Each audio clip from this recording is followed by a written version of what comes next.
ഇന്നത്തെ ഈ വീഡിയോയിൽ എൻ്റെ ഇൻകവും എക്സ്പെൻസും എൻ്റെ അസറ്റുകളും എൻ്റെ ലയബിലിറ്റികളും കൃത്യമായിട്ട് നിങ്ങൾക്ക് മനസ്സിലാക്കാൻ സാധിക്കുന്നതോടൊപ്പം തന്നെ ഈ ലാസ്റ്റ് ഒരു 6 മാസമായിട്ടുണ്ടായിട്ടുള്ള സ്റ്റോക്ക് മാർക്കറ്റിലുണ്ടായിട്ടുള്ള തകർച്ച എനിക്ക് എന്തുമാത്രം നഷ്ടം ഏകദേശം വരുത്തിയിട്ടുണ്ട് എന്നുള്ളതും കൂടെ മനസ്സിലാക്കാം. ഞാൻ ഇൻവെസ്റ്റ് ചെയ്യുന്ന സ്റ്റോക്കുകളും മ്യൂച്വൽ ഫണ്ടുകളും മറ്റുള്ള നിക്ഷേപങ്ങളും എന്തൊക്കെയാണ് എന്നുള്ളതിനെ പറ്റിയിട്ട്, അത് എങ്ങനെ എൻ്റെ ഗോളുകളുമായിട്ട് മാച്ച് ചെയ്യുന്നു, അത് എങ്ങനെ ഈ മാർക്കറ്റ് സിറ്റുവേഷൻ അനുസരിച്ച് ഞാൻ ചേഞ്ച് ചെയ്യുന്നു എന്നൊക്കെ അറിയാനായിട്ട് ഈ വീഡിയോ നിങ്ങൾക്ക് അവസാനം വരെ കാണാം. സ്റ്റോക്ക് മാർക്കറ്റിൽ ലാസ്റ്റ് ഒരു 6 മാസം, കൃത്യമായിട്ട് പറഞ്ഞു കഴിഞ്ഞാൽ സെപ്റ്റംബർ 27 ശേഷം ഇപ്പോൾ ഈ വീഡിയോ ഷൂട്ട് ചെയ്യുന്ന ഫെബ്രുവരി 15 വരെ മാർക്കറ്റ് വളരെ വലിയ രീതിയിലുള്ളൊരു തകർച്ചയെ നേരിട്ടിട്ടുണ്ട്. മെയിൻ ലൈൻ ഇൻഡെക്സുകളൊക്കെ 15 മുതൽ 25% വരെയൊക്കെ താഴ്ന്നിട്ടുണ്ട്. അതുകൊണ്ട് തന്നെ സ്വാഭാവികമായിട്ടും എൻ്റെ സ്റ്റോക്ക് മാർക്കറ്റ് അധിഷ്ഠിതമായിട്ടുള്ള നിക്ഷേപങ്ങൾ 10 മുതൽ 15% വരെ ഇമ്പാക്റ്റഡ് ആയിട്ടുണ്ട് എന്നുള്ളത് സത്യം തന്നെയാണ്.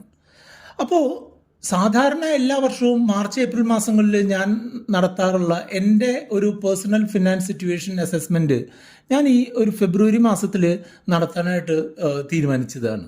അപ്പോൾ അങ്ങനെ ഒരു അസസ്മെൻറ്റ് നടത്തിയപ്പോൾ ഞാൻ കണ്ടുപിടിച്ച കാര്യങ്ങളും അത് ഞാൻ എങ്ങനെ എൻ്റെ പേഴ്സണൽ ഫിനാൻസ് ജേണിയെ പ്രോപ്പറായിട്ട് മുന്നോട്ട് കൊണ്ടുപോകുന്നതിന് ഞാൻ എന്തൊക്കെ അഡ്ജസ്റ്റ്മെൻറ്റുകൾ നടത്തണം എന്നുള്ളതുമാണ് ഞാൻ ഈ വീഡിയോയിലൂടെ നിങ്ങൾക്ക് പ്രതിപാദിക്കുന്നത്. ഇതിനുള്ള കാരണം എന്താണെന്ന് വെച്ചാൽ, നിങ്ങൾ ഈ കാണുന്നത് പോലെ ചില യൂട്യൂബ് കമൻറ്റുകളും ചില വാട്സപ്പ് മെസ്സേജുകളും ഒക്കെ നമുക്ക് വന്നിട്ടുണ്ട്. അതായത് സ്റ്റോക്ക് മാർക്കറ്റ് തകർന്നു കഴിഞ്ഞപ്പോൾ മൊത്തത്തിൽ കഷ്ടമായില്ലേ, നിങ്ങളുടെ അവസ്ഥ ഇപ്പം എന്താണ് എന്നൊക്കെ ചോദിച്ചുകൊണ്ട് പകുതി കളിയാക്കിയും പകുതി സീരിയസ് ആയിട്ടും ചോദിക്കുന്ന കമൻറ്റുകൾ പക്ഷേ നമ്മൾ ഒരു ലക്ഷ്യത്തിലേക്ക് മുന്നോട്ട് പോകുന്നുണ്ട്, നമ്മൾ ആ ലക്ഷ്യത്തിലേക്ക് കൃത്യമായിട്ട് നിക്ഷേപിക്കുന്നുണ്ട്, നമ്മളുടെ ഇൻകം എക്സ്പെൻസ് ലെവലുകൾ പ്രോപ്പറാണ്, നമ്മളുടെ അസറ്റുകൾ കൃത്യമായിട്ട് നമ്മൾ വർദ്ധിപ്പിച്ച് കൊണ്ടുവരുന്നുണ്ട് എന്നുണ്ടെങ്കിൽ ലോങ് ടേം ഗോളുകൾ അച്ചീവ് ചെയ്യുന്നതിന് യാതൊരുവിധ ബുദ്ധിമുട്ടുള്ള സമയമല്ല. അതേസമയം തന്നെ കുറച്ച് എമൗണ്ട് അഡീഷണൽ ആയിട്ട് ഇൻവെസ്റ്റ് ചെയ്യാൻ പറ്റുന്ന ആളുകൾക്ക് ചെറിയ രീതിയിലൊക്കെ ഇൻവെസ്റ്റ് ചെയ്യാൻ പറ്റുന്നൊരു ഓപ്പർച്യൂണിറ്റിയാണ് എന്നുള്ളത് കൊണ്ട് തന്നെ അത്തരം ഒരു തിങ്കിങ്ങിലാണ് ഞാൻ. അല്ലാതെ ഗാലറിയിലിരുന്ന് കമൻറ്റ് പറയുന്ന ആളുകൾക്കനുസരിച്ച് നമ്മളുടെ കാര്യങ്ങൾ മാറ്റാനോ അല്ലെങ്കിൽ നമ്മൾ അതിൽ നിന്ന് ഓടി രക്ഷപ്പെടാനോ ഒന്നും തയ്യാറല്ല എന്നുള്ളത് ആദ്യമേ പറയട്ടെ. കൃത്യമായ ഗോളുകൾക്കനുസരിച്ച് ഇൻവെസ്റ്റ് ചെയ്തുകൊണ്ട് ഒരു ഫിനാൻഷ്യൽ പ്ലാനിങ് വഴി മുന്നോട്ട് പോകുന്ന ഒരാൾ എന്നുള്ള നിലയ്ക്ക് ഞാൻ ഏറ്റവും പ്രാധാന്യം കൊടുക്കുന്നത് അസറ്റ് അലോക്കേഷനുമായിട്ട് ബന്ധപ്പെടുത്തിയാണ്. അതായത് എൻ്റെ അസറ്റുകൾ, അതായത് എൻ്റെ സ്വത്തുവകകൾ എങ്ങനെ എന്തിലൊക്കെ ഉണ്ട്, എങ്ങനെയൊക്കെ അത് ബാലൻസ് ചെയ്ത് പോകുന്നു എന്നുള്ള ആ ഒരു ബാലൻസ് കൃത്യമായിട്ട് മുന്നോട്ട് പോയി കഴിഞ്ഞാൽ നമുക്ക് യാതൊരുവിധ പ്രശ്നവും ഉണ്ടാവില്ല എന്നുള്ളതാണ് ഞാൻ മനസ്സിലാക്കിയിട്ടുള്ളത്. അപ്പോൾ ഞാൻ നിങ്ങൾക്ക് കൃത്യമായിട്ട് മനസ്സിലാവാനായിട്ടൊരു ഉദാഹരണം പറയാം. അതായത് ഇപ്പോൾ എൻ്റെ കയ്യിലിപ്പോൾ 1 കോടി രൂപയുണ്ട്. ആ 1 കോടി മൊത്തം സ്റ്റോക്കിൽ അല്ലെങ്കിൽ മ്യൂച്വൽ ഫണ്ടിലാണ് എന്നുണ്ടെങ്കിൽ ഈ ഒരു 6 മാസം കൊണ്ട് ആ 1 കോടി എന്നുള്ളത് 80 ലക്ഷമായിട്ട് സ്വാഭാവികമായിട്ടും കുറഞ്ഞിട്ടുണ്ടാവും. മിക്കവാറും ആളുകളുടെ കാര്യമാണ് പറയുന്നത്. അപ്പോൾ സ്വാഭാവികമായിട്ടും ഒരു ഭയത്തിലേക്ക് പെടുകയും നമ്മൾ ഒരു ബുദ്ധിപരമല്ലാത്ത പല നീക്കങ്ങളും നടത്തി കൂടുതൽ നഷ്ടം വരുത്തി വയ്ക്കുകയൊക്കെ ചെയ്യും.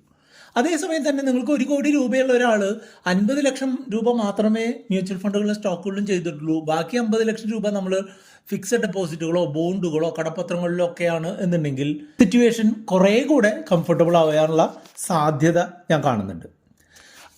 ആ ഒരു രീതിയിലാണ് അസറ്റ് അലോക്കേഷൻ എന്ന് പറയുന്നത്. അപ്പോൾ എൻ്റെ കയ്യിലുള്ള മൊത്തം അസറ്റ് ഞാൻ എങ്ങനെയൊക്കെ അലോക്കേറ്റ് ചെയ്തിട്ടുള്ളൂ എന്നുള്ളതാണ് ഈ കാര്യത്തിലൂടെ ഞാൻ സൂചിപ്പിക്കാൻ ആഗ്രഹിക്കുന്നത്. അതിൽ റിയൽ എസ്റ്റേറ്റ് അസറ്റുകളുണ്ട്, അതായത് വീടുകൾ, സ്ഥലങ്ങൾ, അതൊക്കെ വാങ്ങിയിട്ടുള്ള ഇതുണ്ട്. അതുപോലെ ഇക്വിറ്റി നിക്ഷേപങ്ങളുണ്ട്, അതായത് മ്യൂച്വൽ ഫണ്ടുകൾ, ഇക്വിറ്റി മ്യൂച്വൽ ഫണ്ടുകൾ, സ്റ്റോക്കുകൾ, അങ്ങനെയുള്ള കാര്യങ്ങളുണ്ട്. അതുപോലെ അതിൽ ഡെറ്റ് ആയിട്ടുള്ള ഇൻസ്ട്രുമെൻറ്റ്സ് ഉണ്ട്. അതിൽ വരുന്നത് നിക്ഷേപങ്ങൾ, അതായത് ഫിക്സഡ് ഡെപ്പോസിറ്റുകൾ, അതുപോലെ പോസ്റ്റ് ഓഫീസ് നിക്ഷേപങ്ങൾ, അങ്ങനെയുള്ള കാര്യങ്ങൾ, ബോണ്ടുകൾ, കടപ്പത്രങ്ങളൊക്കെ, പിന്നെ ഗോൾഡ്. ഈ 4 കാറ്റഗറിയിലാണ് നമ്മൾ മെയിനായിട്ട് ഇൻവെസ്റ്റ് ചെയ്യുന്നത്.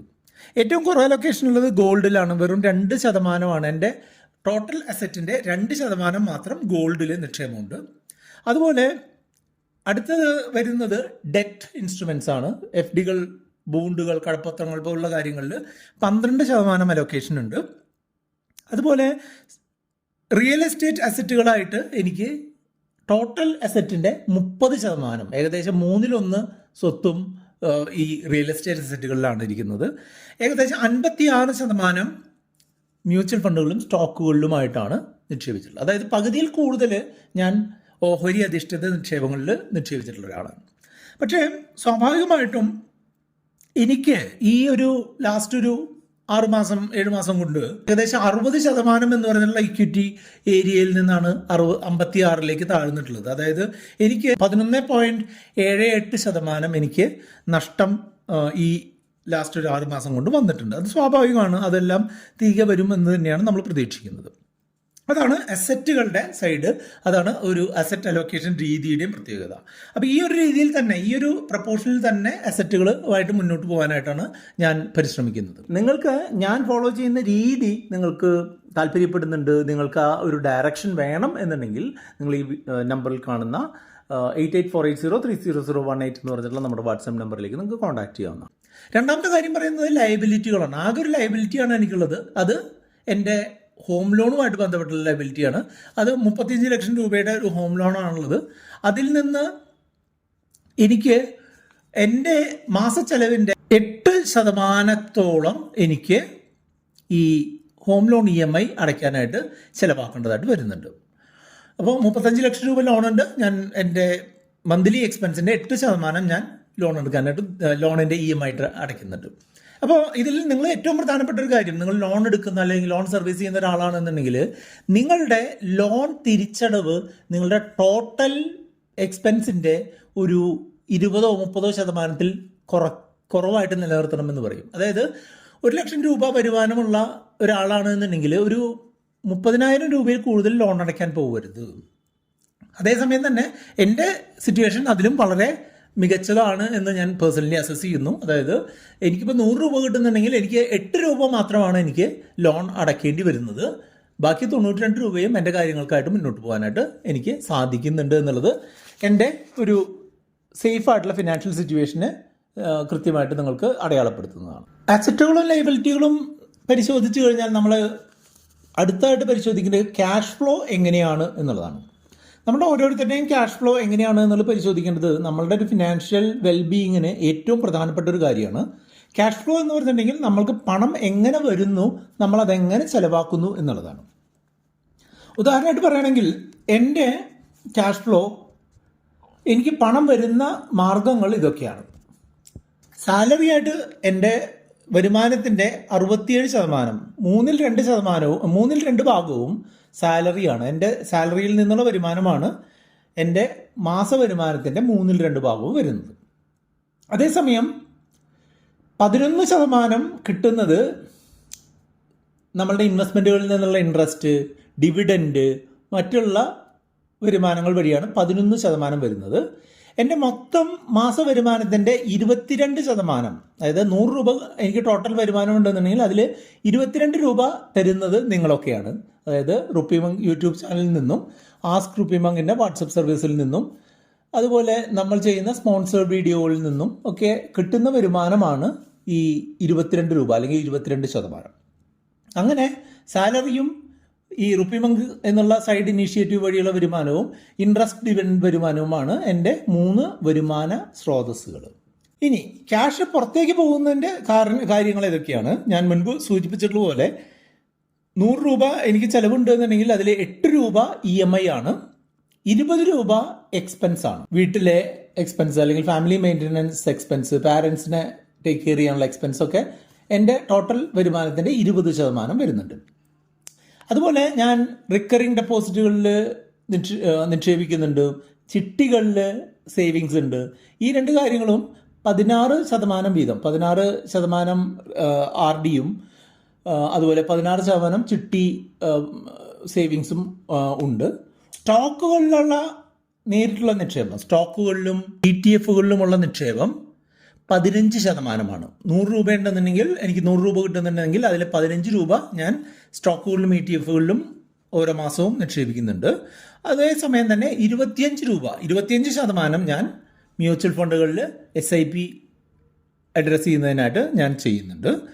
അങ്ങനെ ഉള്ള ഒരു നിക്ഷേപ രീതിയാണ് ഞാൻ ഫോളോ ചെയ്യുന്നത്. ഇപ്പോൾ ടോട്ടൽ നോക്കുകയാണെന്നുണ്ടെങ്കിൽ എനിക്ക് 100 രൂപ കിട്ടുന്നുണ്ടെങ്കിൽ എനിക്ക് ചെലവുകളും ലോൺ അടയ്ക്കുന്നതിനും ആയിട്ട് ആകെ വേണ്ടത് 28 രൂപ മാത്രമാണ്. ബാക്കി 72 രൂപയും ഞാൻ സേവ് ചെയ്യാനും ഇൻവെസ്റ്റ് ചെയ്യാനായിട്ടാണ് ഞാൻ ശ്രമിക്കുന്നത്. അത് കുറച്ച് ബുദ്ധിമുട്ടുള്ള കാര്യമാണ്. കാരണം എന്താണെന്ന് വെച്ചാൽ സാധാരണ ആളുകൾക്ക് ഈ ഒരു 100 രൂപ കിട്ടിക്കഴിഞ്ഞാൽ 72 രൂപ ഇൻവെസ്റ്റ് ചെയ്യാനും സേവ് ചെയ്യാനും സാധിക്കണം എന്നില്ല. മിനിമം ഒരു 20 രൂപ എങ്കിലും നിങ്ങൾ സേവ് ചെയ്യാനായിട്ട് ശ്രമിക്കുക, 20% സേവ് ചെയ്യാനായിട്ട് ശ്രമിക്കുക. എന്നിട്ട് ഗ്രാജുവലി കൂട്ടിക്കൊണ്ടുവരിക. നിങ്ങളുടെ ഇൻകം കൂടുന്നതിനനുസരിച്ച് നിങ്ങൾക്ക് നിങ്ങളുടെ സേവിങ് പൊട്ടൻഷ്യൽ കൂടുകയും നിങ്ങൾക്ക് കൂടുതൽ എമൗണ്ട് സേവ് ചെയ്യാനും ഇൻവെസ്റ്റ് ചെയ്യാനും പറ്റും. ഞാനും ഈ പറഞ്ഞ പോലെ 10%, 20% ഒക്കെ സേവ് ചെയ്യുന്ന ഒരാളായിരുന്നു. പക്ഷേ എൻ്റെ ഇൻകം കൂടുകയും എനിക്ക് മറ്റുള്ള ഇൻകം സോഴ്സസ് ഉണ്ടാവുകയൊക്കെ ചെയ്തപ്പോൾ എനിക്ക് ഒരു 100 രൂപ കിട്ടുന്നുണ്ടെന്നുണ്ടെങ്കിൽ എനിക്കതിൽ 72 രൂപയും ഫർദർ ഇൻവെസ്റ്റ്മെൻറ്റിനും സേവിങ്സിനുമായിട്ട് നടത്താനായിട്ട് സഹായിക്കുന്നുണ്ട് അല്ലെങ്കിൽ സാധിക്കുന്നുണ്ട് എന്നുള്ളതാണ്. പുറമേയുള്ള ആളുകളെ സഹായിക്കാനുമുള്ള ഒരു ഫണ്ട് ഈ എക്സ്പെൻസുകളിൽ പെടുന്നുണ്ട് എന്നുള്ളത് പ്രത്യേകം സൂചിപ്പിക്കാൻ ആഗ്രഹിക്കുകയാണ്. അത് നമ്മളുടെ ഒരു റെസ്പോൺസിബിലിറ്റി ആയിട്ട് കരുതുന്നു. ഒരു അണ്ടർ പ്രിവിലേജ്ഡ് ആയിട്ടുള്ള ആളുകളെ സഹായിക്കുക എന്നുള്ളത് നമ്മളുടെ കർത്തവ്യമാണ്. അപ്പോൾ നിങ്ങളുടെ ഇൻകത്തിനനുസരിച്ച് നിങ്ങൾ അങ്ങനെയുള്ള ആളുകളെ സഹായിക്കാനായിട്ടും കാര്യങ്ങൾ ശ്രമിക്കണം എന്നുള്ള ഒരു അഭ്യർത്ഥനയും കൂടെ വയ്ക്കുകയാണ്. അടുത്തതായിട്ട് നിങ്ങൾക്ക് പറഞ്ഞു തരാൻ ആഗ്രഹിക്കുന്ന ഒരു കാര്യം, ഈ മാർക്കറ്റ് ക്രാഷ് അല്ലെങ്കിൽ മാർക്കറ്റിലെ ഈ ഒരു പ്രോഫിറ്റ് ബുക്കിങ്ങിന് ശേഷം ഞാൻ വരുത്തിയിട്ടുള്ള ചില കാര്യങ്ങൾ, ചില ചേഞ്ചസ് ആണ് ഞാൻ നിങ്ങളോട് സൂചിപ്പിക്കാൻ ആഗ്രഹിക്കുന്നത്. ഒന്നാമതായിട്ട് ഞാൻ സ്റ്റോക്ക് മാർക്കറ്റിൽ ഒരു ഡെയിലി ബേസിസിൽ നിക്ഷേപിക്കുന്ന ഒരു ആളായിരുന്നു. അതായത് എല്ലാ ദിവസവും നമ്മൾക്ക് ലാഭം അല്ലെങ്കിൽ നമുക്ക് പ്രോഫിറ്റബിൾ ആയിട്ട് വരാൻ സാധ്യതയുണ്ട് എന്ന് കരുതുന്ന സ്റ്റോക്കുകളിൽ ചെറിയ ചെറിയ രീതിയിൽ ഇൻവെസ്റ്റ് ചെയ്യുന്ന ഒരാളായിരുന്നു. ആ ഒരു രീതി തൽക്കാലത്തേക്ക് കുറച്ചിരിക്കുകയാണ്. ഇനി സ്റ്റോക്ക് മാർക്കറ്റ് ഒന്ന് സ്റ്റെബിലൈസ് ആയതിനു ശേഷം ആ ഒരു രീതി പുനരാരംഭിക്കാനായിട്ടാണ് തീരുമാനിച്ചിട്ടുള്ളത്. അതുപോലെ ചെയ്തിട്ടുള്ള മറ്റൊരു കാര്യം എന്താണെന്ന് വെച്ചാൽ നമ്മൾക്ക് കുറേ കൂടെ സ്റ്റേബിൾ ആയിട്ടുള്ള ഇൻകം കിട്ടണം എന്നുള്ളത് കൊണ്ട് തന്നെ RD റിക്കറിംഗ് ഡെപ്പോസിറ്റുകളിൽ അതുപോലെ ഫിക്സഡ് ഡെപ്പോസിറ്റുകളിൽ നമുക്ക് അഡീഷണൽ ആയിട്ട് കിട്ടുന്ന എമൗണ്ടുകൾ അങ്ങനെ അഡീഷണൽ സേവിങ് ഇൻസ്ട്രുമെൻറ്റുകളിലേക്ക് മൂവ് ചെയ്യാനായിട്ട് തീരുമാനിച്ചിരിക്കുകയാണ്. പിന്നെ മറ്റൊരു കാര്യം ഞാൻ ശ്രദ്ധയിൽപ്പെട്ടത്, ഇന്നത്തെ അനാലിസിസിൽ നിന്ന് എനിക്ക് ശ്രദ്ധയിൽപ്പെട്ടത് എന്താണെന്ന് വെച്ചാൽ എൻ്റെ റിയൽ എസ്റ്റേറ്റിൻ്റെ ഒരു പ്രൊപ്പോർഷൻ കൂടുതലാണ് എന്നുള്ളത് എനിക്ക് മനസ്സിലായിട്ടുണ്ട്. അപ്പോൾ എന്തെങ്കിലും ഓപ്ഷൻ കിട്ടുകയാണെന്നുണ്ടെങ്കിൽ 5 റിയൽ എസ്റ്റേറ്റ് അസറ്റുകളുണ്ട്, അതിൽ 1-2 എണ്ണം ലിക്വിഡേറ്റ് ചെയ്ത് അത് മറ്റുള്ള കാര്യങ്ങൾക്കായിട്ട് ഉപയോഗിക്കാനായിട്ട് ശ്രമിക്കാനുള്ള പദ്ധതിയുണ്ട്. അത് പക്ഷേ അത്ര എളുപ്പമല്ല. ഇപ്പോഴത്തെ മാർക്കറ്റ് സിനാരിയോയിൽ റിയൽ എസ്റ്റേറ്റ് അസറ്റുകൾ ലാഭകരമായിട്ട് വിൽക്കുക എന്നുള്ളത് ഡിഫിക്കൽട്ടാണ്. എങ്കിലും അങ്ങനെ ശ്രമിക്കാനുള്ളൊരു ശ്രമം തീർച്ചയായിട്ടും ഉണ്ടാവും. അത് ഒരു പോയിന്റ് ഓഫ് ആക്ഷനാണ്. മറ്റൊരു കാര്യം ഞാൻ ചെയ്യുന്നത് അല്ലെങ്കിൽ ചെയ്യാൻ ശ്രമിക്കുന്നത് എന്താണെന്ന് വെച്ചാൽ ഗോൾഡിലുള്ള ഇൻവെസ്റ്റ്മെൻറ്റ് കൂട്ടാനായിട്ട് ഉദ്ദേശിക്കുന്നുണ്ട്. ഗോൾഡിൽ ഇൻവെസ്റ്റ് ചെയ്യുന്നത് ഗോൾഡ് ബീസ് പോലുള്ള എക്സ്ചേഞ്ച് ട്രേഡഡ് ഫണ്ടുകൾ വഴിയാണ്. മുൻപ് നമ്മൾ സോവറിൻ ഗോൾഡ് ബോണ്ട് എന്ന് പറഞ്ഞിട്ടുള്ള ഗവൺമെൻറ് സ്കീം വഴി നിക്ഷേപിക്കുന്നുണ്ടായിരുന്നു. പക്ഷേ സോവറിൻ ഗോൾഡ് ബോണ്ട് ഇപ്പോൾ ഗവൺമെൻറ് നിർത്തിയത് കൊണ്ട് നമ്മൾ ഗോൾഡ് ബീസ് എന്ന് പറഞ്ഞിട്ടുള്ള ETF നിക്ഷേപിക്കുകയാണ് ചെയ്യുന്നത്. അപ്പോൾ അതാണ് ഗോൾഡിൽ അലൊക്കേഷൻ കൂട്ടുന്നതിനായിട്ട് ഉള്ള കാര്യം. ഇതിലൊക്കെ നിങ്ങൾക്ക് ഭയങ്കര നഷ്ടം വന്നില്ലേ, പിന്നെന്താണ് നിങ്ങളും ഇപ്പോഴും നിങ്ങൾ ഇക്വിറ്റിയെ പിടിച്ചിരിക്കുകയാണോ എന്നൊക്കെ ചോദിക്കുന്ന ആളുകളോട് ഞാൻ വീണ്ടും പറയട്ടെ, എൻ്റെ മ്യൂച്വൽ ഫണ്ട് സ്റ്റോക്ക് നിക്ഷേപങ്ങൾ ഇപ്പോഴും ലാഭത്തിലാണ്. കാരണം എന്താ വെച്ചാൽ ഞാനൊരു ലോങ് ടൈം ഇൻവെസ്റ്ററാണ്. എൻ്റെ ഇൻവെസ്റ്റ്മെൻറ്റ് അത്യാവശ്യം കുറേയധികം സമയമായിട്ടുള്ളത് കൊണ്ട് തന്നെ എൻ്റെ മ്യൂച്വൽ ഫണ്ട് സ്റ്റോക്ക് പോർട്ട്ഫോളിയോകളെല്ലാം ഇപ്പോഴും ലാഭത്തിലാണ് എന്നുള്ള വിവരം നിങ്ങളെ അറിയിക്കുകയാണ്. അപ്പോൾ അതിനെപ്പറ്റി നിങ്ങൾ അധികം വേവലാതിപ്പെടരുത് എന്നുള്ളതാണ് നിങ്ങളോട് പറയാനുള്ളത്. ഇനി ഞാൻ ഫോളോ ചെയ്യുന്ന കുറച്ച് കാര്യങ്ങൾ കൂടെ പറഞ്ഞുകൊണ്ട് ഈ വീഡിയോ അവസാനിപ്പിക്കാം. ഒന്നാമത്തെ കാര്യം എന്താണെന്ന് വെച്ചാൽ എനിക്ക് എന്തെങ്കിലും ഒരു അത്യാവശ്യ കാര്യം വന്നു കഴിഞ്ഞാൽ അത് അഡ്രസ്സ് ചെയ്യാനുള്ള ഒരു എമർജൻസി ഫണ്ട് എൻ്റെ കയ്യിലുണ്ട്. അതുപോലെ തന്നെ എനിക്ക് കൃത്യമായിട്ടുള്ള ഒരു ടേം ഇൻഷുറൻസ് എൻ്റെ കമ്പനി പ്രൊവൈഡ് ചെയ്യുന്നുണ്ട്. അതുപോലെ തന്നെ ഞാൻ പേഴ്സണലിയും എനിക്ക് ഒരു ടേം ഇൻഷുറൻസ് ഉണ്ട്. അതായത് ചെറിയ ഒരു പ്രീമിയം കൊടുത്തുകൊണ്ട് വലിയ കവറേജ് കിട്ടുന്ന ഒരു ടേം ലൈഫ് ഇൻഷുറൻസ് പോളിസി ഉണ്ട്. അതുപോലെ എനിക്ക് കമ്പനി പ്രൊവൈഡ് ചെയ്യുന്ന ഒരു മെഡിക്കൽ കവറേജ് അല്ലെങ്കിൽ ഹെൽത്ത് ഇൻഷുറൻസ് ഉണ്ട്. അതിന് പുറമെ ഞാൻ പേഴ്സണലി ഒരു ഹെൽത്ത് ഇൻഷുറൻസ് പോളിസി എടുത്തിട്ടുണ്ട്. അടുത്ത ഒരു കാര്യം ഞാൻ ഇപ്പോൾ ചെയ്തുകൊണ്ടിരിക്കുന്നത് എന്താണെന്ന് വെച്ചാൽ എൻ്റെ റാൻഡം ആയിട്ടുള്ള പർച്ചേസുകൾ കൺട്രോൾ ചെയ്യുന്നതിനായിട്ടുള്ള ചില കാര്യങ്ങൾ ചെയ്യുന്നുണ്ട്. അതുപോലെ ക്രെഡിറ്റ് കാർഡുകളുടെ യൂസേജ് നമ്മൾ കൺട്രോൾ ചെയ്യുന്നുണ്ട്. നമ്മളിപ്പോൾ ലോകത്ത് അല്ലെങ്കിൽ നമ്മളുടെ ആളുകളുടെ ഒരു സ്പെൻഡിങ് പാറ്റേൺ ഭയങ്കര മോശമായിട്ടാണ് വരുന്നതെന്ന് കാണുന്നുണ്ട്. അതിൻ്റെ ഒരു ഇമ്പാക്റ്റ് നമ്മളുടെ പേഴ്സണൽ പോർട്ട്ഫോളിയോയിലും ഉണ്ട്. അപ്പോൾ ഞാൻ ചെയ്യുന്നത് എന്താണെന്ന് വെച്ചാൽ നമ്മുടെ സ്പെൻഡിങ് പാറ്റേൺ കറക്റ്റ് ചെയ്യുകയും അതുപോലെ തന്നെ ക്രെഡിറ്റ് കാർഡ് പോലുള്ള കാര്യങ്ങളുടെ യൂസേജ് കൺട്രോൾ ചെയ്യുകയും ചെയ്യുന്നുണ്ട്. പിന്നെ എപ്പോഴും നിങ്ങൾ ശ്രദ്ധിക്കുക, നിങ്ങൾക്കൊരു ബഡ്ജറ്റ് ഉണ്ടാവുന്നത് എന്തുകൊണ്ടും നല്ലതാണ്. കുടുംബ ബഡ്ജറ്റ് ഉണ്ടാവുന്നത് നല്ലതാണ്. ആ കുടുംബ ബഡ്ജറ്റിനനുസരിച്ച് നിങ്ങൾ കാര്യങ്ങൾ മുന്നോട്ട് കൊണ്ടുപോകുന്നുണ്ട് എന്നുള്ളത് ട്രാക്ക് ചെയ്യുന്നതും തീർച്ചയായിട്ടും നിങ്ങൾ ചെയ്യേണ്ട ഒരു കാര്യമാണ്. ഇനി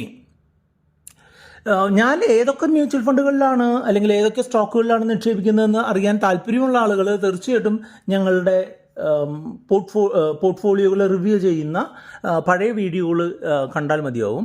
അതിൽ ഉള്ള അതേ മ്യൂച്വൽ ഫണ്ടുകളാണ് ഞാൻ ഇൻവെസ്റ്റ് ചെയ്തുകൊണ്ടിരിക്കുന്നത്. യാതൊരുവിധ വ്യത്യാസവുമില്ല. പക്ഷേ എപ്പോഴും നമ്മളൊരു കാര്യം മനസ്സിലാക്കുക, ഞാനൊരു രജിസ്റ്റേർഡ് ഇൻവെസ്റ്റ്മെൻറ്റ് അഡ്വൈസർ അല്ല.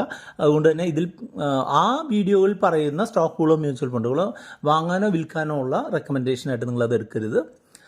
നമ്മൾ ഈ അടുത്ത് തന്നെ 2-3 വീഡിയോകൾ ഞാൻ ചെയ്യുന്ന മ്യൂച്വൽ ഫണ്ടുകളെയും സ്റ്റോക്കുകളെയും പറ്റി ചെയ്തിട്ടുണ്ട്. അതുപോലെ ETF-കളെയും പറ്റി പറഞ്ഞിട്ടുണ്ട്. അതൊക്കെ തന്നെയാണ് ഞാൻ പേഴ്സണലി ഫോളോ ചെയ്യുന്നത്. ഞാൻ പേഴ്സണലി ഈ ഇൻവെസ്റ്റ്മെൻറ്റുകളൊക്കെ നടത്തുന്നത് എന്തിനാണെന്ന് വെച്ചാൽ എൻ്റെ പ്രധാനപ്പെട്ട 3 ഗോളുകൾ അഡ്രസ്സ് ചെയ്യുന്നതിനായിട്ടാണ്. ഒന്ന്, റിട്ടയർമെൻ്റ് ആണ്. അടുത്തൊരു 2-3 വർഷത്തിനുള്ളിൽ സേഫായിട്ട് റിട്ടയർ ചെയ്യാൻ ആഗ്രഹിക്കുന്നുണ്ട്.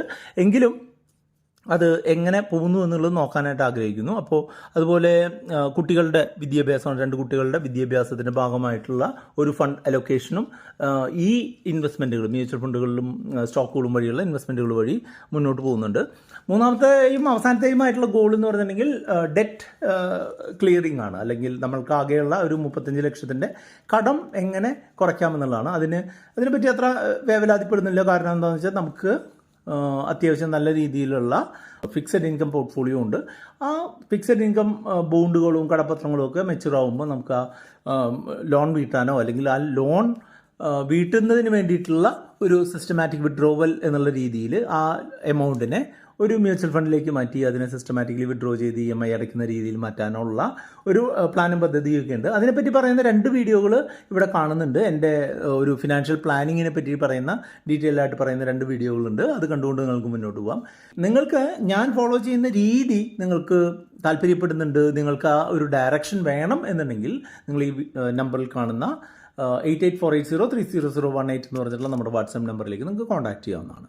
ഈ കാണുന്ന വീഡിയോകൾ കണ്ടുകൊണ്ട് നിങ്ങൾക്ക് മുന്നോട്ട് പോകാം. വീഡിയോ ലൈക്ക് ചെയ്യാനും കമൻറ്റ് ചെയ്യാനും കൂട്ടുകാരുമായിട്ട് ഷെയർ ചെയ്യാനും മറക്കരുത്.